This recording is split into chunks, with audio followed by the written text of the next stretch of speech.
Well, good morning, everybody. You hear the music. It is time now for our Berkshire Hathaway bi-weekly podcast. And we're going to be talking to your realty expert, John Brodeen, in just a minute. Look, if home feels too big, let's get you a smaller one. And it's okay if the process seems daunting or you're having a hard time letting go. Because our network agents have the expertise to help you downsize and get you to just the right size. Now, let's go get you home. Look.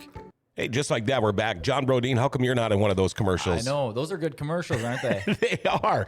It looks like you took a little tumble there, buddy. You okay? That's maybe why I'm not in the commercials. Yeah. You have the face for radio? Yeah, I was told that exactly. for 30 plus years. Yeah.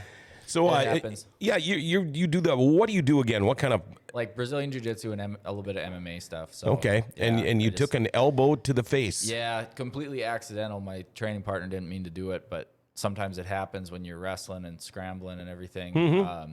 Yeah, you should have seen it last week. It was bad. This one hurt. I've had plenty of black eyes from that, but this one was the worst one. Yeah. Does it ever make you think twice about doing this for fun? I'm so obsessed with it that it's just it's annoying, but nothing could ever. No, they'd have to break both my legs or something to get me out of there. Sure. Well, when you love something, that's what you do, right? It is. Yep. Yeah. That's my favorite thing to be doing outside of work for sure. Yeah, beating people up. Yeah, or getting beat up. Or getting beat out in your case Depends this time. on the day. Yeah. What do the wife and kids or the wife think when you come home all beat up like that? She feels bad, but she knows I love it. Mm-hmm. So I'd probably go crazy without that. It's nice to have an outlet. And Sure. something, Sure. You could be like me and be sitting in a pub instead. That's probably what I would be doing. Yeah. At least I don't come home with black eyes. Yeah. Hopefully not. You never know. You stay too late. And Yeah, well, I don't do that. What do you think? How about a market update today? Yeah. So, and these are all the numbers. I just did a market update on my Facebook page. If you want, more numbers, it's going to be on my Facebook. I did a video based on April 1st. So right now, 155 listings on the market. So everybody's gotten kind of used to, these numbers we've been saying this year. But to put it in perspective, how different that is from how things have been is let's look back at March 2020 and end of March 2020. So I would have done this on April 1st. 255 listings on the market a year ago. Okay. 100 more listings on the market. If you look back the year before, start of April of 2019, 301 listings on the market. If we look back at 2018, 255 listings on the market. And then when you go back to 2017, it starts to go down a little bit, 224 listings on the market. 2016, 210 listings on the market. 2015, we got to go back all the way to 2015 when it was actually lower than what it is now. 112 listings on the market. Wow. Yeah, and so it's not just about the number of listings on the market; it's about the number of listings that are selling. Right? So during the month of March, 73 homes went pending, and if you compare that to 2015 when inventory was this low, 71 homes went pending, and that was before the MLS had the designation for active contingent upon home inspection. Okay. So right now, out of those 155 listings that are active, 35 of them have a home inspection contingency. So they've already accepted an offer, just waiting on home inspection, and they'll go pending. Sure. Back in 2015, the MLS didn't do that. So, inventory is actually, very close to what it was at that time. It's crazy. Yeah, it's great for our market. You know how the market kind of goes in cycles. So you can see how that cycle has happened. Last time we were in this type of market was 2015, really. So is the inventory that low because houses are selling that fast, or there's just people are deciding not to sell? I mean, I get it because the interest rates are so low right now, but yeah. What's the gig with the inventory being so low? Yeah, so houses are selling fast, and it's tough to speculate why there are fewer homes on the market. But yeah, there just are. Like if we look at 2019, when we had the most inventory on the market, fewer homes were selling during that time. 54 homes went pending during that March. Compared to the 773 this March, so 2019 compared to 2021, and when we look at, so I've explained like months of inventory, so how we categorize whether it's a buyer's or seller's market. Okay. And this is super important, and I'll just go over this again in case there's new listeners out there. So you take the number of total listings, so 155 divided by the number of pendings that went through that month. The reason we do it by month is that's going to be a more up-to-date. You're going to see this number change more when we do it month to month. You could look over the past 6 months, but that wouldn't get the average of how many, go pending over the past 6 months. But then it's going to be more seasonal. There's going to be more of a lag. So if you go month by month, it gives you more of an up-to-date picture. And the reason we use pendings instead of closings is because there's that, 45 to 50-day contract to close lag. So if we were going off of closings, you'd have that lag. So we want to see what the market is like right now. Okay. And that's why we use the pendings. So when we take 155 divided by 73 for the most recent, up-to-date stats, that's 2.12 months of inventory.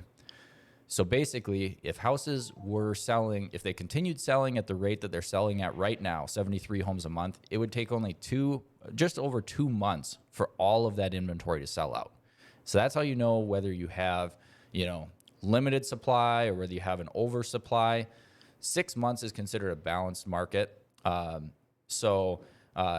over 6 months is considered a buyer's market. That means there's kind of an oversupply of inventory. And that's where it's really competitive amongst sellers.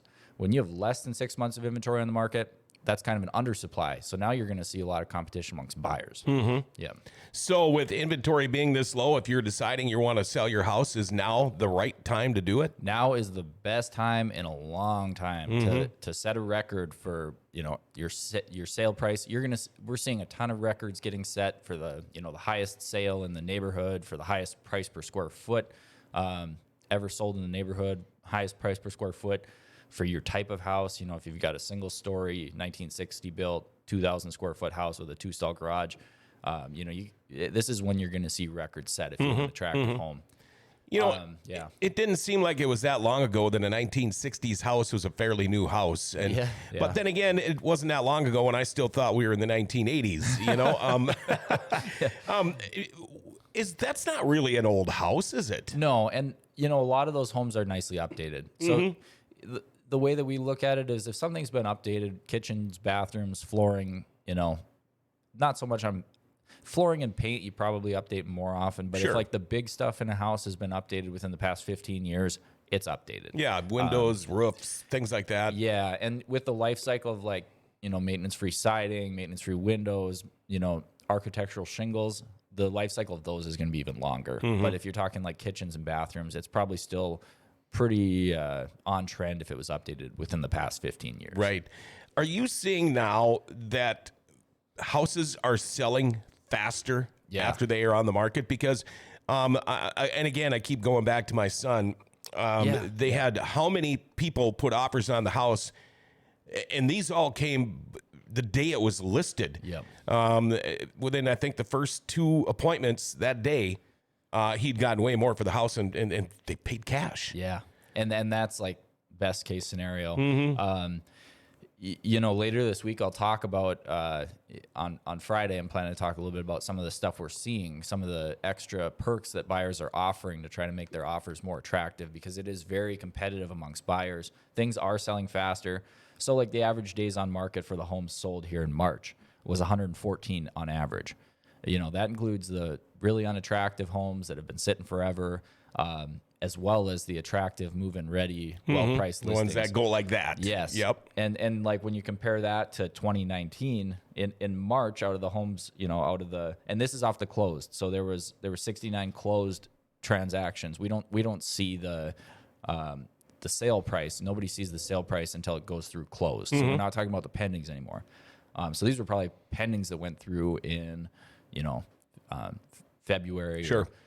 So the average days on market was 114. In 2019, the average days on market for those houses that sold during March was 186. Oh, wow. And when you look at the average for the year in 2019, it was 132. When you look at the average in the year for 2020, it was 137 days on market. So I'm expecting when we sit down in January of 2022, I'm guessing that average days on market is going to be a lot shorter, than these past years. So you go from an average of 114 days this year compared to 186 last year. And that's just for March. Yeah. And that's just for March. Is that a really big swing, or what if you were to take, say, the last 10 years, and I know you might not have the answer for this, but what is it normally about? It really it swings maybe from like the mid 130s to 150, maybe over the past 5 years. And keep in mind that when you're looking at just 1 month, it's kind of a small sample size. So it's possible that in March of 2019, there was one house that, nobody could sell, sat on the market for 500 days and caused that average to be a lot higher when you're looking at a small sample size. But when you look at like the yearly averages, 2018, the yearly average was 133 days on market. 2019, the average was 132. 2020 was 137. So, if you go back further, 2017 was 120. 2016 was 114. 2015, remember when we said the market was pretty hot, was 94. It's possible we'll see that average get lower too as we get into these like busiest spring months. Because when we're looking at the average days on market, we're looking at closed sales. So there is that 45, 50-day lag from contract to close. Yeah. So the people that maybe right now are maybe watching this show and they're thinking, wow, we're thinking about putting our house up in the market in June.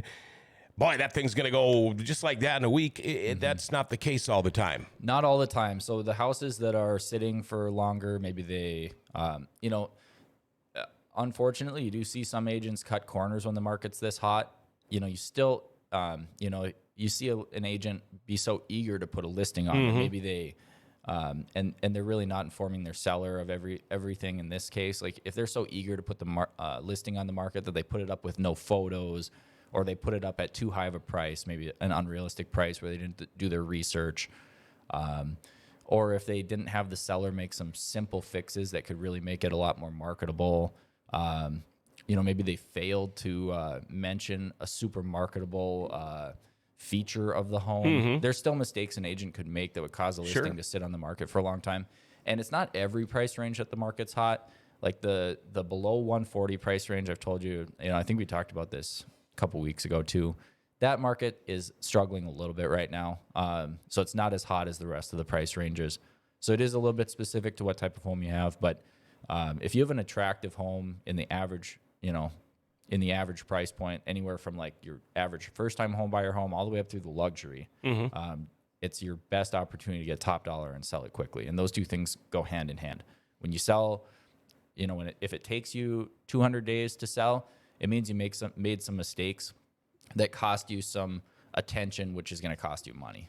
And that is another reason to get a realty expert from Berkshire Hathaway like yourself. Yep, exactly. You want somebody who tells you everything you need to do. You don't want somebody who's going to rush you to put it on the market. You want to still make sure that you make that home as attractive and marketable as possible. And then as the agent, we still need to do all the legwork. Like the majority of our legwork on a listing comes before the listing even hits the market and then right when it hits the market. That's when we need to put the most marketing out for. That's when we need to make sure everything's perfect. We need to do our job still. And then that's going to result in, great results for sellers. And that is another reason why, like I said, if you're thinking about putting your house for sale in June, you probably should have already contacted somebody like you, John. Exactly. Yep. June's going to be here before you know it. And if there's stuff that you could work on that are going to result in thousands of dollars more in sale price, it's nice to be able to work on those now, because if you call me in June and I say, okay, so if you painted this room and replaced the carpet in this room, we're going to be in a whole, we're going to be much more attractive on the market. You're going to be able to get your money back for those things and then some. And it's amazing with that little bit of work, how much of a difference that can make, because first impressions are everything. They are. All that kind of stuff is so important. So like you always say, the more prepared a home seller is, the better result they're going to get, especially when they're teamed up with us. You know? And if somebody wants to team up with you, realty expert John Brodeen, how do they get a hold of you? Reach out to me on my cell, 701-213-5428. If you want to stay as up to date on the market as possible, I post a ton of educational content, market stuff. Follow my Facebook page, John Brodeen, Berkshire Hathaway Realtor. I'm always posting stuff. I'm not just spamming listings. I'm posting stuff that's going to be really valuable to homeowners. All right. Hopefully that eye heals up quick, and we'll see you back in a couple of days. Sounds good. Yes. All right. There you go, John Brodeen. He's your realty expert with Berkshire Hathaway. And by the way, if you need a house that needs a little bit of stuff done before you put it on the market, like John was just mentioning, get a hold of Executive Properties. They do everything, all right? Remodeling, all types of commercial and residential work, everything from your kitchens and your bathrooms to maybe building a new garage. I think you get the picture. They're going to take care of you. Get a hold of them, man. They are awesome. 701-330-1273 or go to executiveproperties.org. Know these guys personally, and they do a great job. Well, until Friday, there you go, the first half of your Berkshire Hathaway bi-weekly podcast. We'll hook up with realty expert John Brodeen again in just a couple of days.